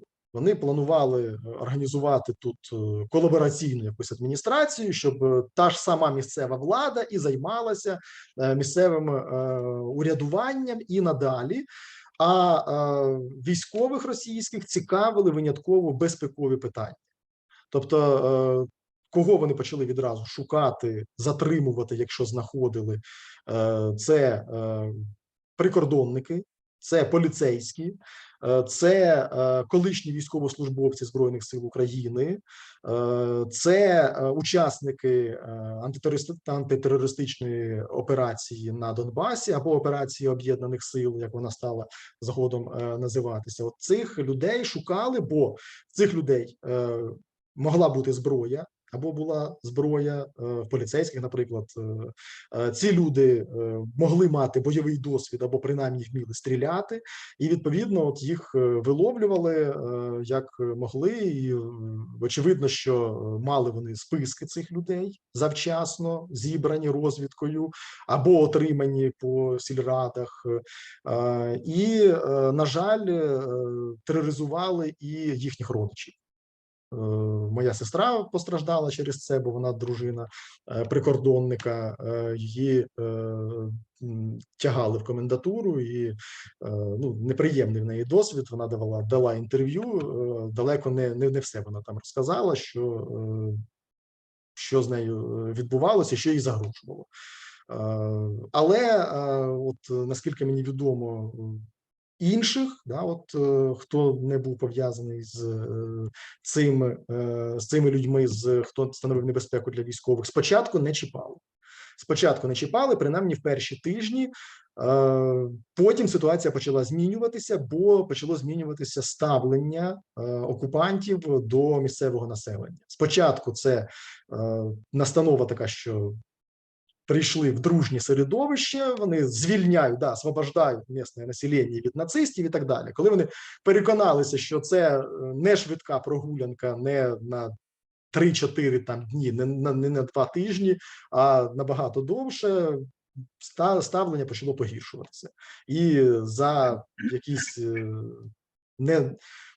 неприємні навіть там просто фрази, неприємний погляд могли кинути до буцегарні навіть жінок і навіть літніх жінок. От нещодавно мені стало відомо про те, що 71-річна жінка 10 днів на початку вересня була от в такій організованій росіянами катівні в нашій громаді. Важливим моментом було, чи можна довіряти сусідам, бо, власне, оскільки я був виключений з цієї спільноти, то автоматично перестав довіряти будь-кому. Тобто будь-яка розмова, будь-яка дискусія, будь-що, що ти обговорюєш, ти повинен себе дуже жорстко контролювати, щоб не сказати зайвого. І от цим якраз епізодом я, мабуть, і завершу, що невдовзі після нападу, я не пам'ятаю, звичайно, на жаль, число, але це був самий початок березня. Ще промерзла земля, дуже холодно. Мені довелося ховати 2 загиблих з групою чоловіків, копати могилу для 2 загиблих на місцевому цвинтарі. І група була близько 10 осіб. сумарно нас, і тільки двоє з цих чоловіків активно обговорювали ситуацію. Вочевидь, вони один одного добре знали, я їх знав дуже побіжно і менше. Вони дискутували між собою. В одного були такі погляди проукраїнські, а в другого, не сказати, що проросійські, але більш такі критично абстрактні. Він намагався там зрозуміти ситуацію з різних боків. Інші мовчали.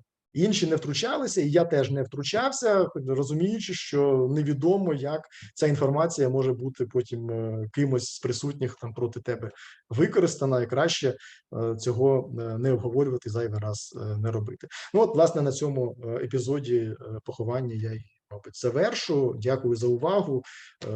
Перепрошую, що воно таке хаотичне дещо вийшло, але я старався, наскільки ви дали приклад того, як можна на прикладі однієї історії, однієї родини системно викласти враження від окупації, власне, показати її основні характеристики сучасні.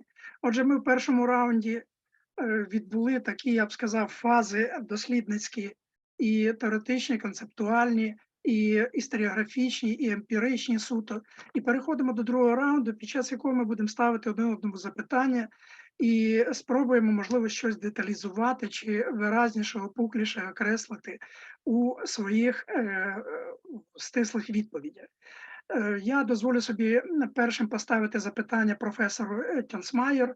Ви в своєму повідомленні сказали, що війна та окупація вони не тотожні, різні речі. Очевидно, це твердження можна екстраполювати і на пам'ять про війну та окупацію. Яка, на ваш погляд, відмінність у пам'яті про війну та про окупацію? Thank you so much. The difference in memory of war and memory of occupation, maybe as I'm from a German university, I should answer or try to answer this question with a German background and making this background especially obvious. If we discuss war, Second World War in Germany, then war is something like the key term, and I think it's the key term for many Germans because this is not just what they learn in school, but what their family histories have been about. Depending on how old they are, it's their fathers, grandfathers, and by now great-grandfathers, and they went to war. They were away as soldiers because they were in the war. So the German key term is war, and war implicates fighting. And I think that in memory, and there are discussions on whether there should be a new museum on the Second World War and the victims of occupation in Germany, in Berlin, the discussion is very much on war, and the German discussion is not so much on occupation. And this understanding that for many non-Germans, those countries who were in former times part of the Soviet Union may be a bit different, but if you look to the West, if you look to the North, even if you look to Poland, the fighting as such was rather short. Yeah. And what was long was occupation. And even if we think about the Second World War and parts of, let's say, Western Ukraine or parts of Belarus, then where the front line was far away, then you have, again, not the war fighting, but the atrocities and the violence from occupation and not violence from war. So I think this differentiation in Germany, what is war and what is occupation, how to put it, could be still developed more, I would say. And the knowledge that occupation causes different experience, what we have heard just now from Andrei Domanovsky, this constantly being threatened, yeah, which is what we have in our sources, Galinada, you, me, for World War II, and what he and his families and his neighbors experienced these days, so this is something different from the war experience. And I think the German, how to put it, lesson that German thinks they have learned is never again war, this nie wieder Krieg, yeah? And the idea that when Ukraine stops the fighting, that then the suffering of the Ukrainians would be less, has to do with not understanding what occupation means. Yeah, and I think this is when you are asking where's the difference, the German key term is war and not occupation. That it's missing the idea of what kind of experiences are encapsulated when we talk of occupation, and this idea that Ukraine should, it's not a general idea, but there are groups in Germany, and this is about sending weapons or not sending weapons to Ukraine, this discussion on would the situation in Ukraine be better if the fighting stops? This has to do with a learned lesson from World War II, never again war, and it has to do with a lesson not yet learned on what occupation would mean.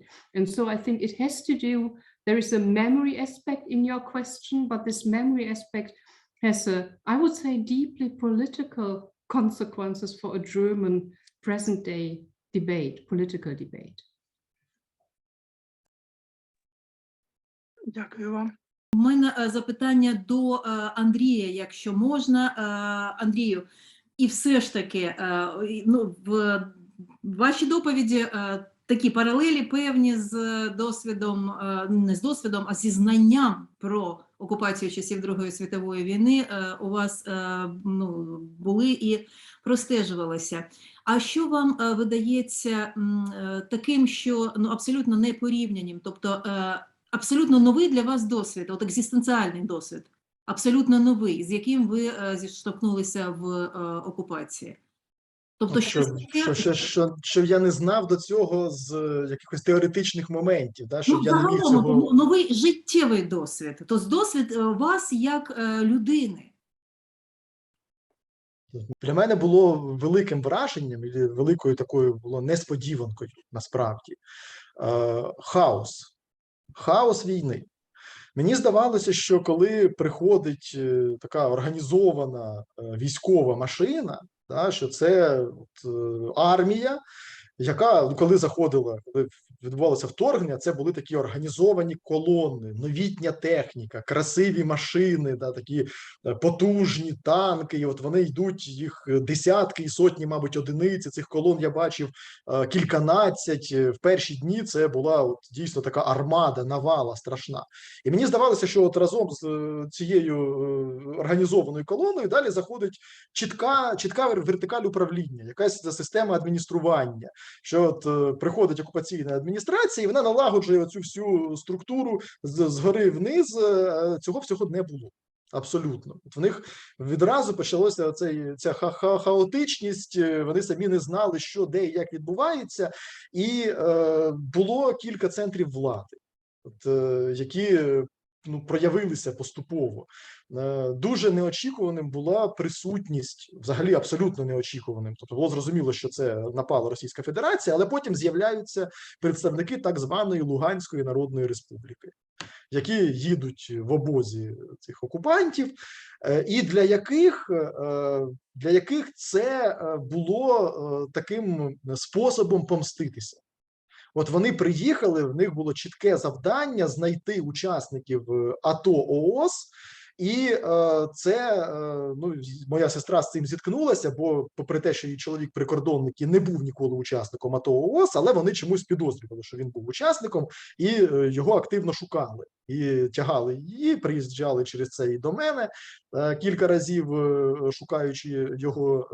І оця ненависть, да, от те, що от Україна зруйнувала буцімто їм життя, що от Україна там їх обстрілювала в Донецьку, в Луганську, що вони приїхали сюди мститися, і звучали ці фрази, що Ми 8 років страждали, а тепер ви страждайте.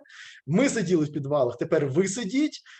Ви там Донецьк і Луганськ стерли з лиця землі, а тепер ми Харків зітримо. От це от постійно в них звучало. І як мені розповідала сестра, каже, що набагато легше було спілкуватися там з російськими регулярними військовими, що вони там говорили, що ми вас там не дамо образити цим лугандонцям, що якщо що, то ви поскаржитеся нам. І вона там спробувала поскаржитися. На що ті представники Луганська, типу, а чого вони лізуть в наші справи? Ми тут приїхали в каральний похід за тим, щоб тут помститися за свої страждання. Да? І доводити там їм, як пробував дехто, що це ж, власне, Росія організувала на Донбасі все це. Що насправді, якби не російська участь, це давно вже закінчилося, було небезпечно. От ті, хто там пробував, ті потрапляли під роздачу. Дякую, Андрію. Дуже дякую за відповідь. Я подумала про те, що ось саме ваш досвід і саме ваша розповідь – це про зіткнення війни і окупації. А от про розділення все ж таки війни і окупації, про які говорила пані Дьонсмайер. Пане Олександре, до вас питання. Українська історіографія і ось це розділення, запам'ятовування пам'яті, відтворення знання і пам'яті про війну і про окупацію. Чи вони тотожні, чи ситуація теж схожа з тією, про яку говорила пані Тетяна?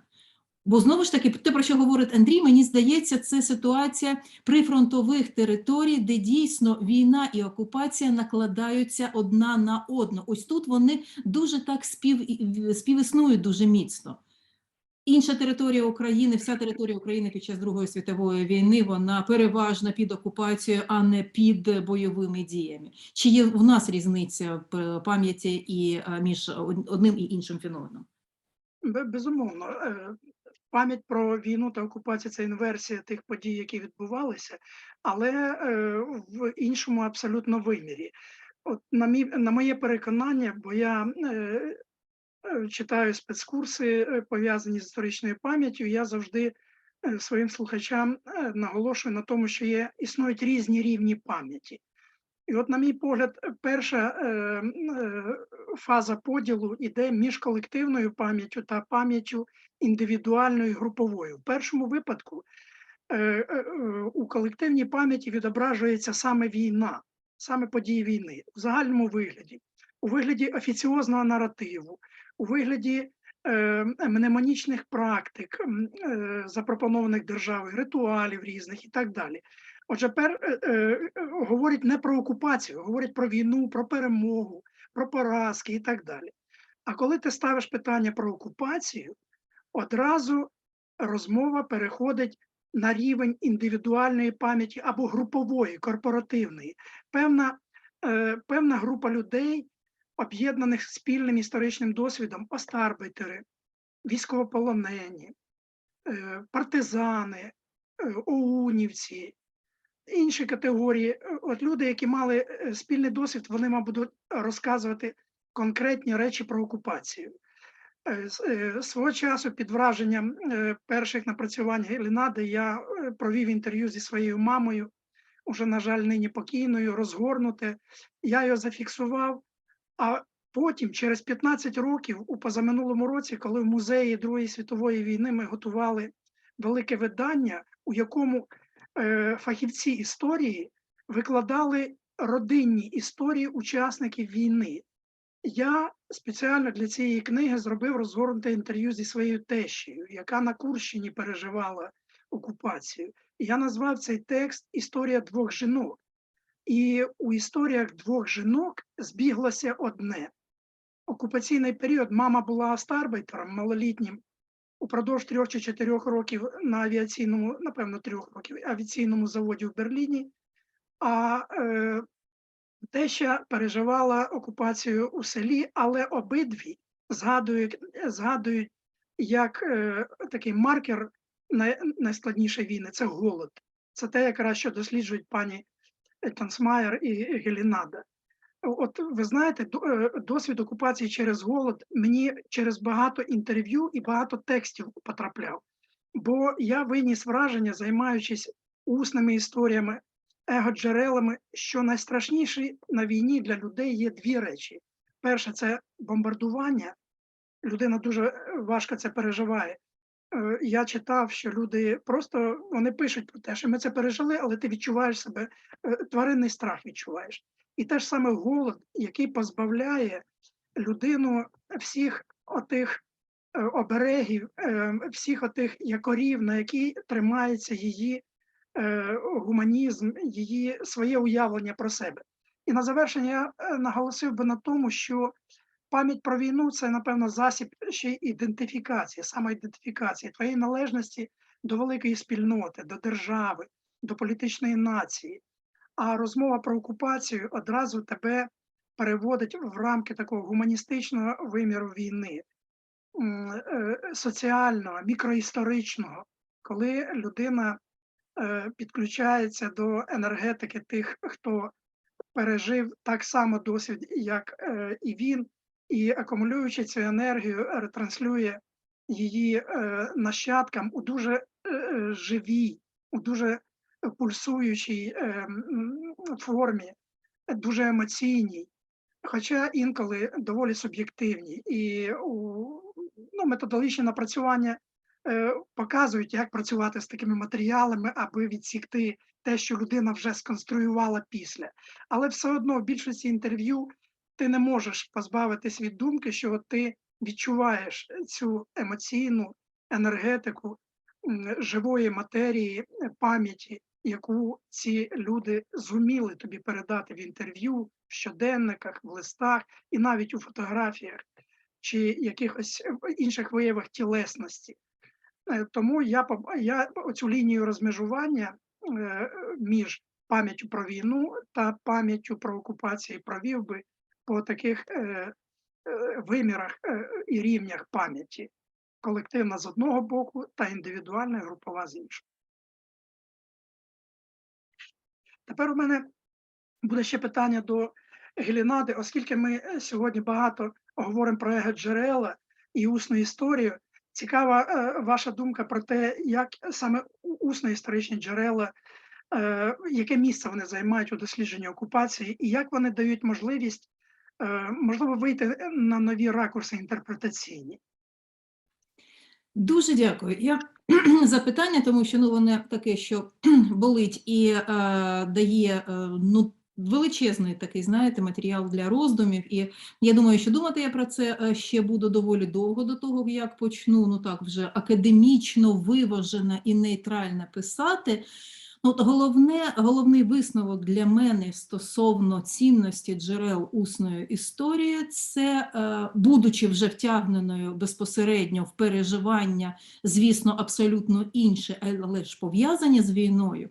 Тобто для мене ця головна цінність в тому, наскільки люди дійсно конструюють свій власний світ в своїх усних історіях, який, от ви говорили про те, що там треба відділити те, що людина собі, напевно, якось присвоїла, що людина сконструювала, і якось це розділити задля того, щоб отримати, чи то чисту емоцію, чи то чисту правду. От мені здається, апелюючи сама до себе, що відділити одне від одного практично неможливо. От я наведу лише два приклади. Я завжди думала, наскільки люди все ж таки гіперболізують ситуацію, коли вони описують, коли йдеться про бомбардування часів Другої світової війни, що ось коли вони бігли степом чи лісом, чи вони збігли і вони спасалися від чогось дорогою до евакуації, і коли налітав той літак, здавалося, що він летить саме по тебе, що він летить і полює саме за тобою. Слухайте, це насправді таке саме відчуття, бо коли ми їхали, мені здавалося, що той літак, він летів спеціально за мною, по мене і по мого сина. Це неймовірно страшне відчуття. Я його не бачила, я його тільки чула, але той літак, я його буду пригадувати, напевно, все своє життя. Такий страх і таке відчуття, що дійсно це тільки за тобою. Тобто це не гіпербола, це дійсно внутрішнє переживання ситуації. І ще один момент, який також пропущений через мене, я дуже часто звертала увагу, особливо коли працювала з тими, хто пережив Голокост в Україні. От ця остання наша серія про трагедію Дробицького Яру. Харківські євреї були зібрані в так званому Харківському гетто, і вони там знаходилися певну кількість днів. І під час цього перебування в цьому гетто певна кількість людей вона змогла вийти, вона змогла, причому вони говорять, ми пішли з гетто, ми не побігли, ми не втекли, ми пішли з гетто. Тобто були різні моменти, я про це пишу в своїй книжці, як можна було уйти. І ось мене дуже завжди чіпляли історії про останню ніч перед розставанням. Про що люди говорили, як вони прощалися, як загалом уходили з дітьми, чи хтось уходив, хтось залишався. Ось цей момент розставання, він дуже завжди був емоційний, і мені завжди цікавило, якими засобами, якими словами людина передає це з дуже далекого минулого, тобто це переважно діти, які пригадують, як прощалися їхні батьки. Тобто, чи мама залишалася в гетто, а він виходив з батьком, чи навпаки, вони виходили з мамою, а батько залишався в гетто. Там були ситуації, коли можна було, коли це були змішані шлюби, тобто люди таким чином врятовувалися з харківського гетто. І ось та ситуація, коли ми перетинали кордон на автівці, ми перетинали його вночі.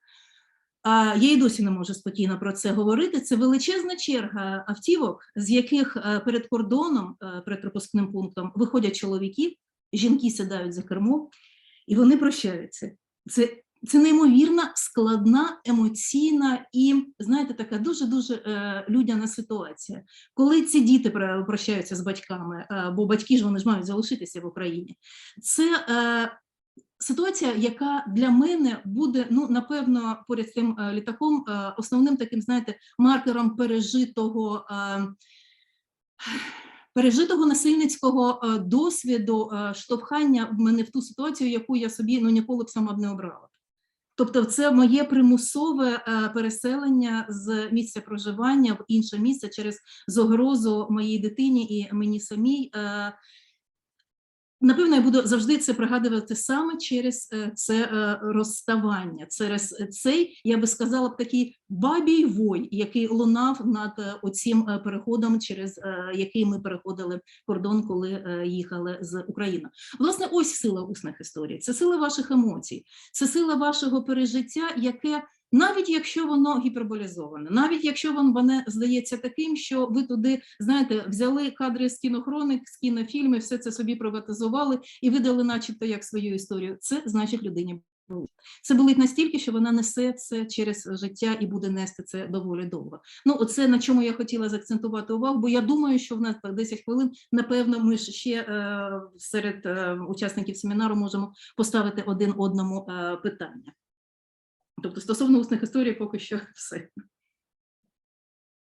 Якщо у нашому середовищі питань немає, можливо, щось є в чатах, але мені здається, поки що... Пані Тетяно, можливо, у вас до нас, Андрію, у вас до всіх наших учасників нашого семінару, давайте нашим вузьким колом, поки наші партисипанти збираються з думками. Можливо, в нашому колі є питання один до одного, яких ще не було. В мене, якщо ви дозволите, є питання, мабуть, до всіх, хто захоче на нього відповісти. А чи не зарано ми починаємо це концептуалізувати? От ми, здається, дуже оптимістично дивимося в майбутнє зараз на фоні деокупації, визволення Харківщини, елементів успішного контрнаступу України на півдні, на Херсонщині, і починаємо говорити про ці речі. От мене неймовірно напружило, скажу, коли я в квітні побачив, що вже зараз починають збирати спогади про окупацію з тих, хто я тільки виїхав, в середині квітня я опинився за межами України, і тут мені пропонують розкажи для якогось шведського фонду про свої спогади. Я кажу, я не готовий. Я то в безпеці, але в мене не в безпеці батьки, і я не готовий взагалі спілкуватися і про це говорити, бо зарано, бо небезпека не минула. Ми повинні спочатку перемогти, виграти війну, а потім ми вже займемося цими речами, які є важливими, потрібними, корисними і так далі, але вони ще не відстоялися, і витрачати свій час і ресурс на те, щоб цим займатися, я кажу, я не можу. У мене є важливіші справи. Я хотів би попросити професора Тянсмайер висловитися, якщо в неї є бажання з цього приводу, бо ми потім будемо теж висловлювати свої думки. Прошу. Thank you so much for this question. Since I started our seminar with thoughts on conceptualization, there are 2 points that I would like to stress. The first one is that what I presented is trying to conceptualize World War II. Yeah, so the question, is it not too early regarding World War II? And that is the first point in line. I think it's high time from a German point of view to do this, high time regarding memory, to kind of make people aware that there is a whole history of occupation not yet acknowledged in German memory, and doing research. I mean, when we started with these 2 volumes on hunger and scarcity, then we needed conceptualization to think about what can we compare Norway and Greece? Can we find similarities in France and Ukraine? And issues like coping strategies, like criminalizing strategies of trying to survive.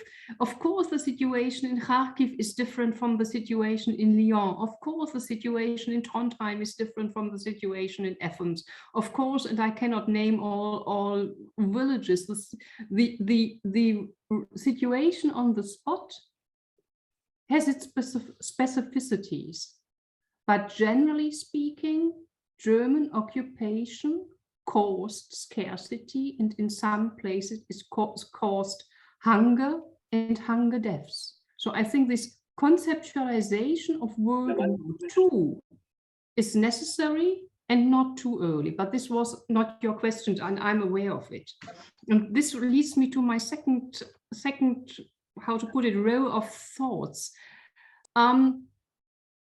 Generally speaking, German historians would say history is not the subject to say how things are going to happen in present time. Yeah, history refers to situations that are special at a certain point in the past, and as such are difficult to compare.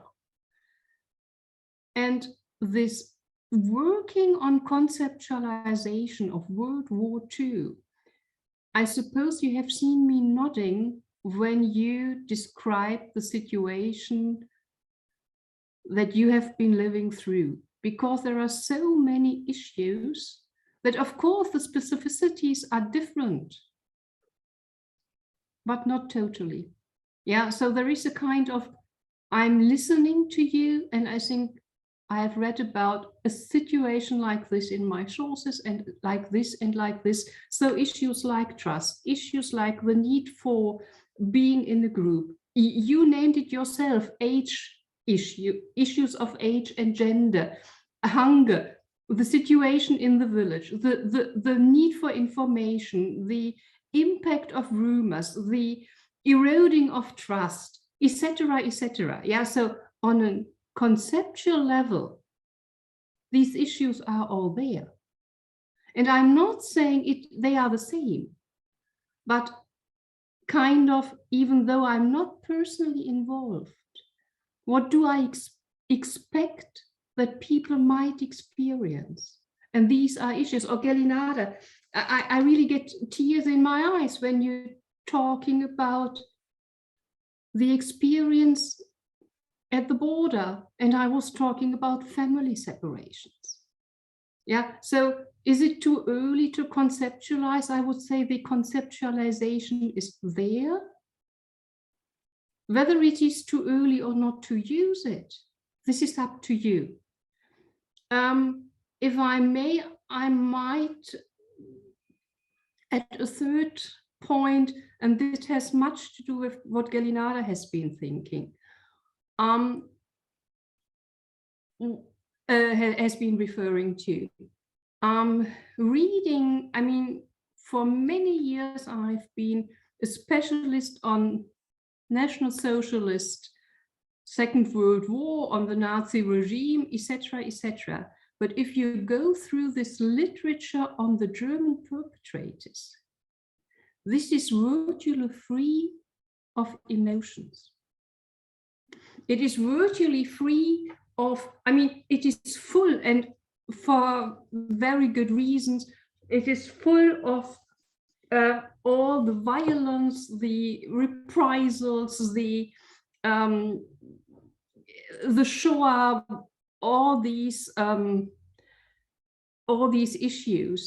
But what it caused to people and what it caused them emotionally is totally absent. And if I go to any big library, to any catalog, and look for a history of emotions, then I will find his studies on medieval and early modern topics and on I don't know what, but not on occupation. And I think what Galinada has hinted at is the history of occupation is deeply imbued with a history of emotions. And if we are trying to understand what happened to people, and you named it, feeling insecure, feeling endangered, feeling lost because of not being aware what's going on around me, feeling threatened, fearing for my loved ones, etc. Hunger is a strong emotion. And what do people eat who have when nothing is left? Yeah, again, disgust. Yeah, this has to do with emotions. So I think, is it too early regarding World War II? Not. And regarding other situations of occupation, there is a set of conceptualization. And then those who are willing and prepared and feel like it can think whether they wish to use it, elaborate on it, expand it, etc. But it has to do from the German point of view, it has to do with acknowledging that, of course, your occupation cannot be totally separated from war. But I'm not arguing for a separation. I'm arguing for there is something to be realized when talking about occupation. So to kind of put the stress a little bit different. Thank you. Дякую, пані Тетяно. Наш час вичерпується неухильно. І ви знаєте, як підсумок, я подумав, може бути лише одне враження від нашої дискусії. Ми сьогодні говорили про феномен окупації не з огляду на режими, не з огляду на мотивацію політиків, не з огляду на поведінкові моделі виконавців окупаційної політики, і ще з інших ракурсів. Ми сьогодні, наша розмова весь час була довкола людей, довкола того, як люди виживають і як люди переживають окупацію. І, на мій погляд, це дуже важливий поворот в осмисленні окупації. Ми, не змовляючись, можливо, підсвідомо, підійшли всі до однієї точки дотику. Сьогоднішній найпродуктивніший інструментарій оперування емпіричним матеріалом, зокрема і усно-історичним, який торкається і описує окупацію. Це якраз погляд на неї з точки зору індивіда, окремої людини чи невеликих або великих груп людей. Дякую і передаю слово нашому співголові комісії Ярославі Грицяку. Я дуже дякую, пане Олександре, і дуже дякую всім учасникам за надзвичайно цікаву і дуже емоційну, і особисто зворушуючу дискусію. Я думаю, що дуже варто, щоб вона попала не тільки на YouTube, а також, щоб не появилося в вигляді певних текстів. Щиро вам за це дякую. Я маю обов'язок оголосити наступний семінар. Наступний семінар відбудеться 27 жовтня в таку саму годину, і тим разом ми будемо говорити про дослід переселенців-біженців. В цьому семінарі будуть брати участь 3 особи, 3 відомі фахівці. Це Любомир Луцюк з Сполучених Штатів Америки, який займався історією displaced person біженців під час і після Другої світової війни, а також 2 соціологів із Львова. Це є Оксана Міхеєва і Вікторія Середа, які довгі роки ведуть проект щодо ситуації становища біженців, починаючи від війни 2014 року і продовжуючи теперішній час. Ще раз вам дякую дуже за вашу участь в семінарі і до наступної зустрічі. На все добре. Дякую, на все добре.